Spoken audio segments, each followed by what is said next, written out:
శ్రీ నారా చంద్రబాబు నాయుడు గారికి, కార్యకుశలత, స్నేహశీలత అనే పదాలను తన పేరుకి పర్యాయ పదాలుగా మార్చుకున్నటువంటి మా ప్రీతమ విద్యాశాఖ మాత్యులు శ్రీ నారా లోకేష్ గారు, ఇంకా ఈ వేదిక మీద ఉన్నటువంటి అతిరథ మహారథులందరికీ నా నమస్సుమాంజలి.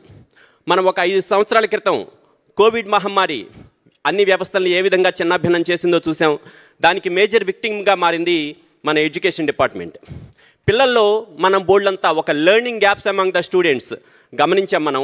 అదేవిధంగా అప్పటిదాకా పిల్లలకి పాఠశాలతో ఉపాధ్యాయులతో వచ్చినటువంటి ఒక ఆత్మీయ బాంధవ్యం దెబ్బతిన్నటువంటి ఒక దురదృష్టకర నేపథ్యాన్ని మనందరం చూసాం. ఆ తర్వాత మళ్ళీ దాన్ని ఎలా రీస్టోర్ చేయాలి అనేటువంటి ఆలోచన చేసినప్పుడు ఆ రకమైనటువంటి పరిస్థితిలో I could think of only one solution. I personally invited all my students to my house. I engaged them in educational activities and I fed them. వాళ్ళని మా ఇంటికి పిలిచి మా కుటుంబ సభ్యులుగా నేను మా ఇంట్లోనే వాళ్ళకి ఆటపాటలతో వాళ్ళకి చదువు నేర్పేటువంటి ప్రయత్నం చేశాను కొన్ని వందల మంది పిల్లలకి. మరి అదేవిధంగా పర్సనల్గా వాళ్ళ ఇంటికి వెళ్ళి పేరెంట్స్తో ఇంటరాక్ట్ అవుతా వాళ్ళని నా ఎక్స్టెండెడ్ ఫ్యామిలీగా నేను చేసుకోగలిగాను. ఈ రకమైనటువంటి దానివల్ల ఆ సంవత్సరం మా స్కూల్లో చదివినటువంటి ఒక పాపకి ఇంగ్లీష్లో 99 మార్క్స్ వచ్చినాయి. అండ్ ఒక సింగిల్ సెక్షన్ నుంచి more than dozen students 90+ marks score చేయగలిగారు. And encouraged by this success, I continued the same practice and I regularly shared the success stories of my students on social media like Facebook. దానివల్ల జరిగినటువంటి మంచి ఏంటంటే ప్రభుత్వ పాఠశాలల పట్ల సమాజంలో ఉన్న అందరికీ ఒక సానుకూల దృక్పథం ఏర్పడడం మాత్రమే కాదు, వాళ్ళు కూడా రకరకాల సెక్షన్స్ నుంచి వచ్చినటువంటి వాళ్ళు ఎన్ఆర్ఐలు కూడా ఆ ఫేస్బుక్లో మా పిల్లల సక్సెస్ స్టోరీస్ చూసిన తర్వాత మా స్కూల్ డెవలప్మెంట్లో వాళ్ళు భాగస్వాములు కావడానికి సంతోషంగా ముందుకొచ్చారు. దురదృష్టవశాత్తు ఒక 4 నెలల క్రితం మా స్కూల్లో చదివినటువంటి ఒక విద్యార్థి ఒక రోడ్ యాక్సిడెంట్లో గాయపడినప్పుడు అతని బ్రెయిన్ సర్జరీకి ఇమీడియట్గా 6-7 లక్షలు కావాల్సి వస్తే ఒక చిన్న ఫేస్బుక్ పోస్ట్ పెట్టాను నేను.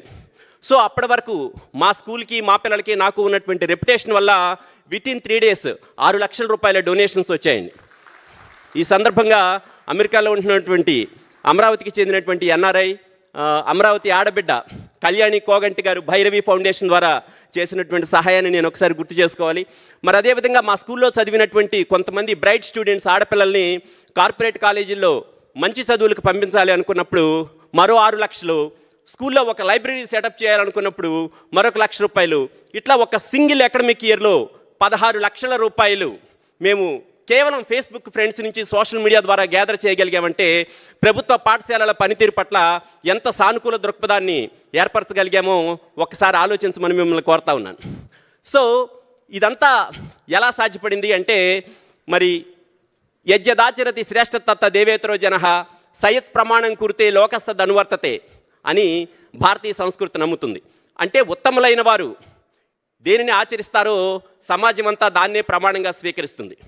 మరి ఇక్కడ మీరంతా ఉత్తములని ప్రభుత్వం గుర్తించిన తర్వాత మరి మీరు చేయాల్సినటువంటి పని, మనం చేయాల్సినటువంటి పని ఏంటి అంటే connect to your students and try to understand their world and make them your extended family. అలా మాత్రమే మనం ఒక మెరుగైనటువంటి భావితరాన్ని తయారు చేసుకోగలమని చెప్పి నేను మనస్ఫూర్తిగా నమ్ముతున్నాను. అండ్ ఫైనల్లీ పర్సనల్గా మన ప్రీతమ విద్యాశాఖ మంత్రులు లోకేష్ గారికి sir I would like to personally thank you. ఈసారి డిఎస్సిలో మొన్న జరుగుతున్నటువంటి డిఎస్సిలో నా వైఫ్ వసుధ కూడా స్కూల్ అసిస్టెంట్గా సెలెక్ట్ అయింది, తను కూడా ఇక్కడే ఉంది. And thank you very much sir. ఈ డిఎస్సి నిర్వహణలో నిజంగా ఇక్కడ ఉన్న చాలామందికి తెలుసు లేదో ఎన్ని రకాలైనటువంటి ఆటంకాలు అడ్డంకులు సృష్టించడానికి, దీన్ని ముందుకు సాగనివ్వకుండా చేయడానికి వచ్చినటువంటి వాటన్నిటిని సమర్థవంతంగా ఎదుర్కోవడం వెనుక మీ దృఢ సంకల్పం, మీ పట్టుదల, మీ అంకిత భావం ఉందనేటువంటి విషయం రాష్ట్రం మొత్తం గమనిస్తా ఉంది sir. Thank you very much. Thank you so much sir. Thank you very much Sridhar గారు. తదుపరి స్కూల్ ఎడ్యుకేషన్ డిపార్ట్మెంట్ నుంచి శ్రీమతి మంగారాణి గారిని స్టేజ్ మీదకి రావాల్సిందిగా కోరుతూ వారి యొక్క అనుభవాలను పంచుకోవాల్సిందిగా కోరుతున్నాం.